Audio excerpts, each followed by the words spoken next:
అసలు విషయం చెప్దామని చెప్పకుండా వెళ్ళిపోయి. ఏం విషయం అమ్మా?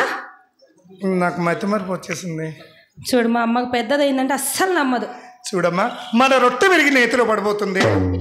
ఎలాగే? అప్పారావు గారు అబ్బాయి సుబ్బిశెట్టి సుబ్బారావు గారు నల్లగా తారు డబ్బాలా, అయ్యో చాలా చండాలంగా ఉంటారు ఆయన. అమ్మా చూడమ్మా, నలుపు కూడా మనం కిందికి చూడు. నల్లగా ఉండేవాడికి దేహాన్ని మనస్ఫూర్తిగా అప్పిస్తే సాక్షాత్తు శ్రీమన్నారాయణకి అర్పించినంత పుణ్యమే.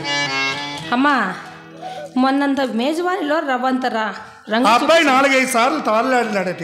వ్యాపార నిమిత్తమే వచ్చింటాడులేనే. నా ఈ 40 ఏళ్ల అనుభవంలో ఏ కుర్రవాడు మన వీధిలోకి ఎందుకు వస్తాడో ఆ మాత్రం చెప్పలేను. వ్యాపార నిమిత్తమే వచ్చింటాడు. పోత్రం ఎక్కితే తప్ప మన వీధిలోకి రాడే. అదొక రోగం. రోగమా? ఏమి రోగమమ్మా? కామాతురాణం న భయం న లజ్జ అన్నారు పెద్దలు. కామాతురాణం, అమ్మయ్యో. కామంతో కళ్ళు మూసుకుపోయిన వాడికి ఏ వీధికి వెళ్ళాలో తెలియక సరాసరి ఈ వీధిలోకి వచ్చి పడిపోతాడే. చెప్పాను కదా, ఒక రోగం. వలపు రోగం పుట్టని వాడు సానివాడకే రాడు. వలపు రోగం పుట్టని వాడు సానివాడకే రాడు. వచ్చపో వచ్చపో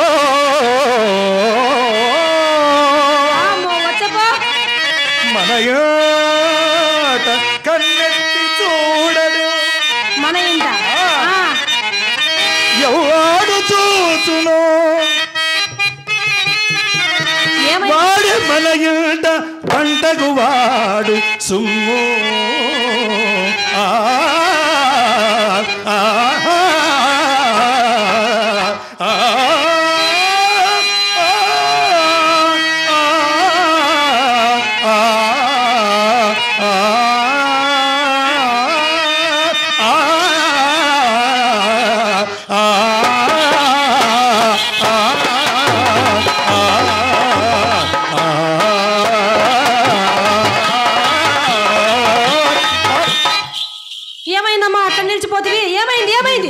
మీరు కానీ ఇలా వాయిస్తే ఇలా రాత్రంతా పాడాలి. చూడమ్మా అమ్మా, తండ్రి కళ్ళల్లో కారం చల్లి కాసులు కాసులు కాసులు కాసులు తీసుకెళ్లి ఆ ముండ రంగనాయకి దిగబోస్తున్నాడు. అవునా? అమ్మయ్యా, మరి మనమేం చేయాలి దానికి? మేజవాణికి వచ్చేటప్పుడు ఏం చేయాలో తెలుసు కదా? ఏం చేయాలమ్మా? రవంత రంగు చేయాలి. రవంత రంగా? కోటీశ్వరుడు మన వశమైనను మేళములు మానరాదని నెత్తి నోరు మొత్తుకున్నట్టుకు ఇది ఏ కారణమమ్మా? అవునమ్మా. చూడమ్మా, ఆ పిల్లవాడు మన వీధిలోకి వచ్చేటప్పుడు పూర్తిగా ముస్తాబై మేడ మీద నుంచి ఒక్కసారి కనీ కనిపించినట్టు తలుపుబడి కనిపించి వెనక్కి వెళ్ళిపో. కనీ కనిపించినట్టు ఎందుకమ్మా? చూడమ్మా, పూర్తిగా కనిపించకూడదు. అదే ఎందుకు? పూర్తిగా కనిపిస్తే ఇంకేముందే మన దగ్గర చూడటానికి. సగం కనిపించింది అనుకో, సగం కనిపిస్తే దెబ్బలు పడతాయి. సగం చూస్తే ఇంకా ఎలా ఉందో ఇంకా ఎలా ఉందో ఇంకా ఎలా ఉందని మన ఇంట్లోకి వచ్చి పడిపోతాడు. నిజంగానా? పూర్తిగా ముస్తాబై ఎర్ర పట్టు చీర కట్టుకోవాలి. ఎర్ర చీర ఎందుకు కట్టుకోవాలి? ఏదైనా ట్రైన్ ఆగాలంటే ఎర్ర జెండా ఊపుతారు. మగవాడు ఆగాలంటే ఎర్ర చీర కనిపించాలి. తల్లి నీలాగనా? పట్టు చీర కట్టుకో. పట్టు చీర ఎక్కడ చెయ్యి వేసినా మెత్తగా తగిలింది, ఏదో తగిలింది అనుకుంటాడు. ఏదో తగిలింది. చీర కట్టుకొని బుస్ అలా తీయాలి. ఎలా నిలబెట్టావు ఇది? చూడు, నా అనుభవం అంతే. ఏది నువ్వు ఒకసారి తీయు. వస్తాదంటావా? తీయు, ప్రయత్నించనా? చూడు, అలా పడిపోయేదా, చలికాలం కదా అలా పడిపోతూ ఉంటుంది. అలా పడిపోయేదాన్ని నిల్చోబెట్టే మార్గాలు మన దగ్గర కోకొల్లు ఉన్నాయి. ఎలాగా? ఇలా చీరలా నలుపుతూ కాళిలా రాస్తూ ఉండాలి. దీని అర్థం ఏంటనే? ఎలాగా? అదే బాబు మేము ఖాళీగా ఉన్నామని చెప్పడం. కాలు రాస్తే ఖాళీగా ఉన్నామని. ఎవరైనా సరైన కుర్రవాడు కనిపించాడంటే కాలు రాయడం ఆపేసి తక్కుచు తలుక్కు మలుచు దారవలయు నగుచు. ఎలాగమ్మా? ఏది నవ్వమ్మా? నగల కదా, నవ్వాల్సిందే. చక్కగా నవ్వాలి, చక్కగా వాళ్ళని ఆకర్షించే విధంగా నవ్వాలి. కాసుకో.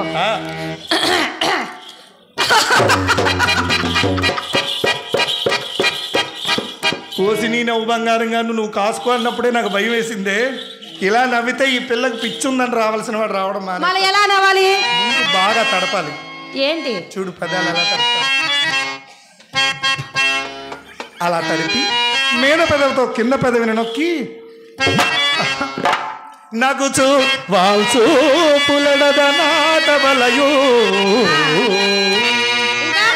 దక్కి దక్కి సగిల్చి వెనుకకు తగ్గవలయు విటులన ఆకర్షణములు సేయు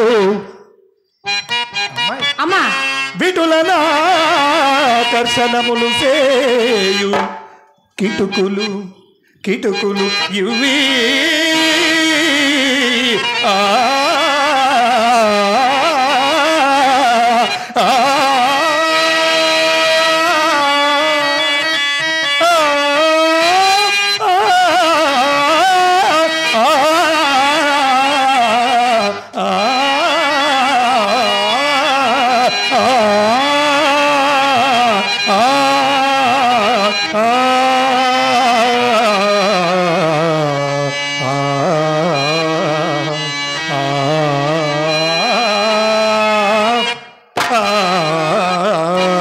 వెన్నెలరేయి ఎంతో చలివే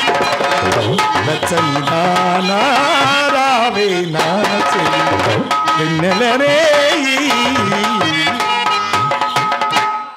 ఇలాగ పాడాలమ్మా, ఇలాగ పాడాలా అమ్మా? చిన్నప్పటి నుంచే ఇవన్నీ చెప్తున్నానే.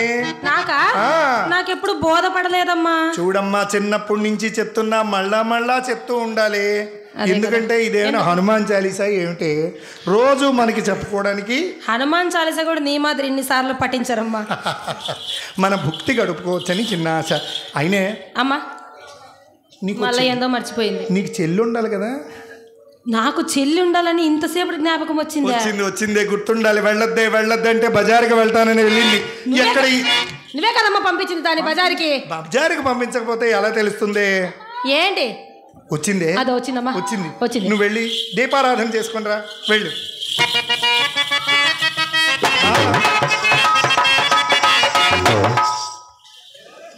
అమ్మా ఏమే నన్ను బజారు పంపించావు కదమ్మా? చెప్తాను. బజార్కి పంపించొద్దా? నన్ను బజారు పంపించావు కదమ్మా? బజారుకి పంపించకపోతే నువ్వు ఇంత దాని అయ్యావని ఈ ఊళ్ళో కుర్రవాళ్ళకి ఎలా తెలుస్తుంది? ఎలా తెలుస్తుందా అమ్మా? అక్కడ జరగరాందే జరుగుంది. ఏం జరిగిందే? ఏం జరిగిందా? జరగరాని జరిగిందా అమ్మా?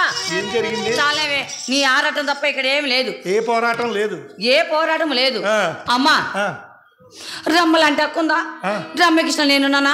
వీళ్ళందరూ బుద్ధి లేకుంటే చిత్రామి అమ్మని చూపించవే అందరూ అడిగారమ్మా, ఈయనతో సహా. ఎందుకు అడిగారు? నిన్ను అడగలేదు. నన్ను ఒక్కరు కూడా అడగలేదమ్మా. అది కుర్రవాళ్ళ సరదా. 20 ఏళ్ల కుర్రవాడికి 40 ఏళ్ల అనుభవం కలిగి నాలాడితే దొరికిపోతే గొప్ప పడిపోతాడు. సంబరం అంటే ఏంటో తెలుసా? సంబరం ఏంటమ్మా? నా దగ్గర బోల్డ్ అంతా అనుభవం ఉంటుంది. అనుభవం అంతా నేర్చేసి నీలాంటి వాళ్ళ దగ్గర పాస్ అయిపోదామని. అవునమ్మా. అంటే నేను సంబరం అంటే సంక్రాంతి సంబరాల్లాగా అలా ఊపులో వెళ్ళిపోతారనుకున్నా అమ్మా.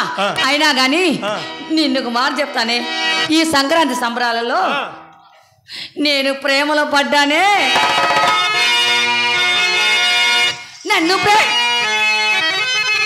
నన్ను ప్రేమించే మగవాడి నీవేనని, చెయ్యి కలిపే ఆ చలికాడివి నీవేనని నాకు అనిపించింది. నమ్మకం కుదిరింది, అన్ని కలిసి చెయ్యి పిచ్చి పదాలని ప్రేమలో పడి నిదూరంగా ఉందిలే ఇది. నిదూరంగా ఉందిలే ఇది.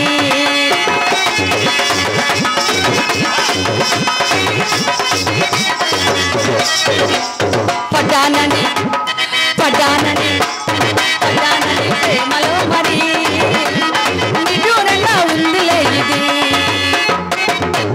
అమ్మా అలా పడ్డానే ఈ సంక్రాంతిలో. చూడే అమ్మా, పండగలు వచ్చి వెళ్తూ ఉంటాయి, కానీ మనకి దండగైన పని ఏదైనా ఉంది అంటే అది ప్రేమలో పడ్డమే. ఎవరైనా నజరైన కుర్రవాడు కనిపించాడు అనుకో, కాలు రాసి ఆ బొటన్ మీద వేసి కసక్కని నొక్కాలి. తొక్కావనుకో నాడీ మండలం అంతా ఈటెక్కిపోయి 100-50 నీ చేతిలో పెడతాడు. మా అమ్మ వచ్చిందని నువ్వు ఇంటికి వచ్చేయాలి. చాలే ఊరుకవే. అయినా కానీ నీకు వయసు పెరిగే కొద్ది శాదస్తం బాగా పెరిగిపోతుంది. అమ్మా నాకు చిన్నప్పుడు అని చెప్తున్నావు కదా, ఇలా రావే. చెప్పే. ఇలా రావే. కాలు తొక్కా, కన్ను కొట్టా, నాకేమి కాలేదు కదా. నీకవ్వడం ఏమిటి? వయసులో ఉన్న కుర్రవాడికి ఎవరైనా కాలు తొక్కితే అలాగే అయిపోతారే. ఏదమ్మా తొక్కేవాడు తొక్కితేనా? చాలేవే. అమ్మా నిన్న ఒక మాట చెప్పనా? బజార్కి వెళ్ళానా, గుమ్మం దగ్గరకు వచ్చానా, అమ్మా ఆ పూలదంగడి బాబు గారు గుమ్మం దగ్గర కూర్చొని అమ్మా గుమ్మం దగ్గరికి వచ్చారు. ఏకాదిగా చూశాడమ్మా నన్ను. ఉత్తి చూశాడా ఏమైనా చేశాడా? చాలా ఊరుకోవే. చేసేదేదో లోపలికి వచ్చి నిన్నే చేస్తాడంట. ఏడిచాడు బాబే, నన్ను ఏం చేయలేపాడు. చాలే ఊరుకోవే. ఏమన్నాడమ్మా?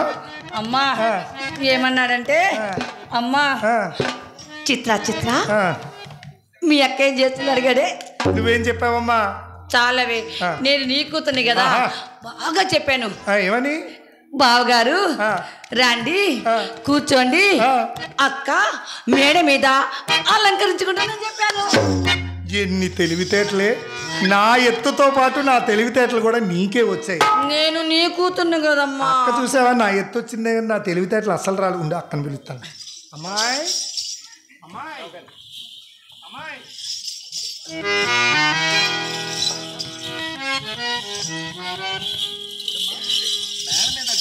పాలు పెట్టాను, తాగావా? తాగానమ్మా, తాగాను. జీడిపప్పు పెట్టాను, తిన్నావా? తిన్నాను. చూడమ్మా, పట్టబోయిన చేప పైకి తేలింది. ఏమైంది? నేను చెప్పాను చూసావు, అప్పారావు గారు అబ్బాయి సుబ్బారావు గారు మన వీధి గుమ్మంలోకి వచ్చి కూర్చున్నట్ట. నీకు సిద్ధంగా ఉంటే బాబు గారిని స్వాగతం పలికి తీసుకొస్తాను. బాబు. అమ్మా నీవెంత చెప్పినను, ఏమి చెప్పినను నేను ఈ వృత్తి చేయలేనమ్మా. పాడు వృత్త? పాడికుండలాంటి వృత్తి మీలాంటి వయసులో ఎంత గడించుకుంటే వార్ధక్యంలో అవే మనకు దిక్కవుతాయి. అమ్మా నీవేమి చెప్పినను, నా మనసు నా తనువు అంతా శ్రీకృష్ణ పరమాత్ముడి మీదే లగ్నం చేశానే. మంచిదమ్మా. దైవభక్తి పాపభీతి ఉండడం చాలా మంచిదే. నీ మనస్సు ఆ శ్రీకృష్ణ పరమాత్ముడికి అంకితం చేసాయి, నాకు ఎటువంటి అభ్యంతరం లేదు. కానీ నవమాసాలు మోసి కష్టపడి బంగార బొమ్మలా పెంచినటువంటి ఈ శరీరం నాకు కావాలి. దీని సంగతి వచ్చిన వాడు చూసుకుంటా, నీవు సిద్ధంగా ఉండు. అమ్మా నువ్వు నన్ను కన్నావా, ఎక్కడైనా కొని తెచ్చావా?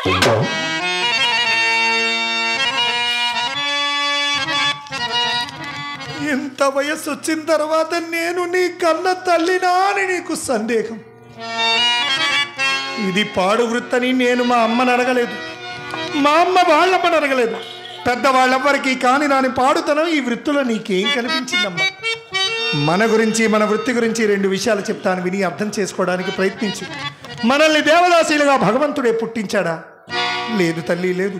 ఊర్లో పెత్తందారులు మోతుబరిదారులు వాళ్ళ అవసరాలు తీర్చుకోవడానికి దేవుడి పేరుతో మెళ్ళో మంగళసూత్రం తగిలించి ఊరంబడి సొత్తుగా బ్రతకమని శాసిస్తున్నారమ్మా. సమాజంలో అందరికీ పిల్లలు పుడతారు, అలాగే మనకి పిల్లలు పుడతారు. అలా పుట్టే పిల్లకు నేను తండ్రిని అని చెప్పుకునే ధైర్యం ఈ సమాజంలో ఏ మగాడికైనా ఉందేమో ఒక్కసారి అడిగి చూడమ్మా. ఒట్టిదమ్మా ఒట్టిది. మనం పూజకు పనికిరాని పుష్పాలం మన బ్రతుకు నింపే. పాడు డబ్బు పాడు వృత్తని మిడిమిడి జ్ఞానంతో మిడిచిపడిపోతున్నావు. మనిషి బ్రతకడానికి ఊపిరెంత ముఖ్యమో, ఊపిరిన మనిషి ఆనందంగా బ్రతకడానికి డబ్బంతే ముఖ్యం. రోజులు ఎలా ఉన్నాయో తెలుసా? కోటీశ్వరుడు కూడా కోటా బియ్యం కోసం క్యూలో నిలబడిపోతున్న రోజులే. మరటువంటి పెద్దవాళ్లే సిగ్గు ఎగ్గు మానేసి ఎగజారిపోతుంటే మనం ఎందుకు మానేయాలి? నేను ఇన్ని విధాలా చెప్తున్నా, నీవు మాట లెక్క చేయకపోతే మిడిచిపడుతున్నా అందాలన్నీ అలసిపోయి ఏయంగా నీచంగా అనాథ ప్రేతాల్లా మిగిలిపోతాం. అంచేత నేను చెప్పినట్టుగా ఈ వృత్తి చెయ్యమ్మా. చెయ్యనమ్మా. చెయ్యనమ్మా. చెయ్యవు. చెయ్యనమ్మా. చేయవు. నీ చేత ఈ వృత్తి ఎలా చేయించాలో నాకు బాగా తెలిసి. ఎడారిలో ఒయాసిస్ ఒంట్లో తయారయ్యావు నాకు. ఇలా రా, నువ్వు మేడ మీదకి వెళ్ళి ఒక తాడు తీసుకురా. అమ్మా అమ్మా తాడు ఎందుకే? అవును, ఎందుకు? ఊరేసుకొని చచ్చిపోతాను. అమ్మా చచ్చిపోతాను నేను. అమ్మా నేను తాడు తీసురా. అమ్మా దీని పరిస్థితి చూసావా? మన ఇంట్లో వృత్తికి పనిచేసేది ఇది. ఊరు పొమ్మంటుంది, కాడు రమ్మంటుంది. నాకు పరిస్థితి ఎలా ఉందని నా టెక్కిన బోనీ లేదు. నువ్వు ఇంకా చిన్నపిల్లవి, నీకేంటి? నువ్వు వెళ్ళి పాడుతావు, తీసురా, వెళ్ళు. అమ్మా అమ్మా తాడు వద్దులేవే. ఈ కొత్తగా పండగ చీరలో కొట్టుకొని ఊరేసుకోవాల్సిన భాగ్యం నాకు.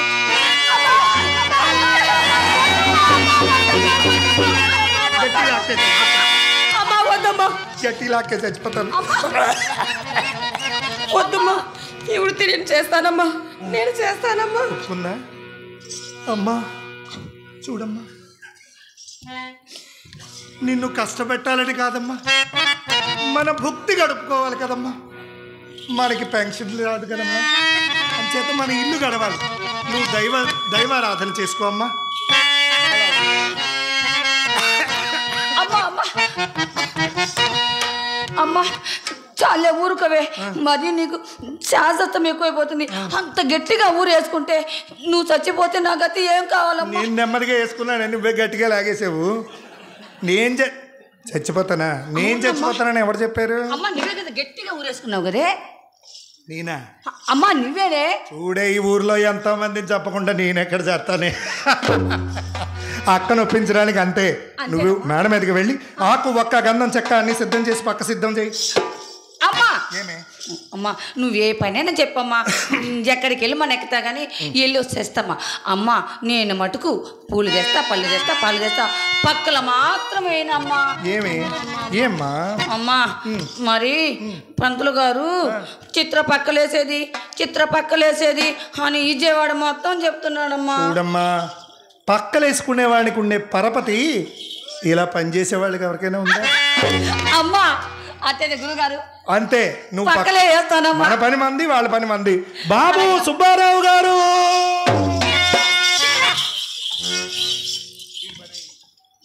ఎన్నిసార్లు అక్క నేనేం చేయను చెప్పు. చెప్పకుంటే అమ్మ తిడుతుంది, చెప్తే నువ్వు తిడతావు. నేనేం చేయను చెప్పు. ఇలాంటి రాయబారాలు మోసకు రాకపోతే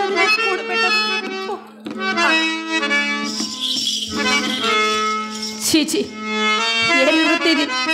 పాడు వృత్తి. ఏమి వృత్తి ఇది? పాడు వృత్తి. ఎరుగబల ఎబిటల ఎడల శాంతనమున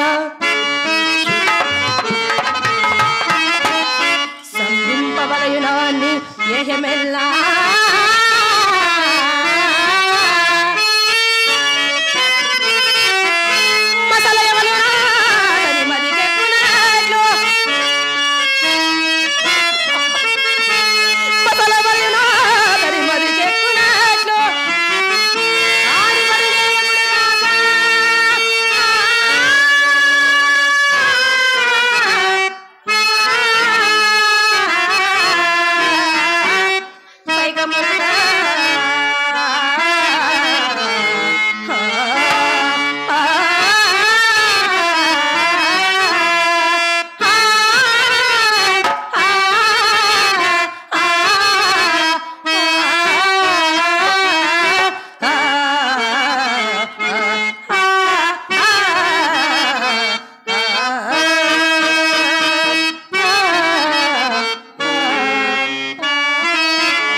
ఇంట్లో పండగ. అప్పారావు గారు, అబ్బాయి సుబ్బారావు గారు రండి.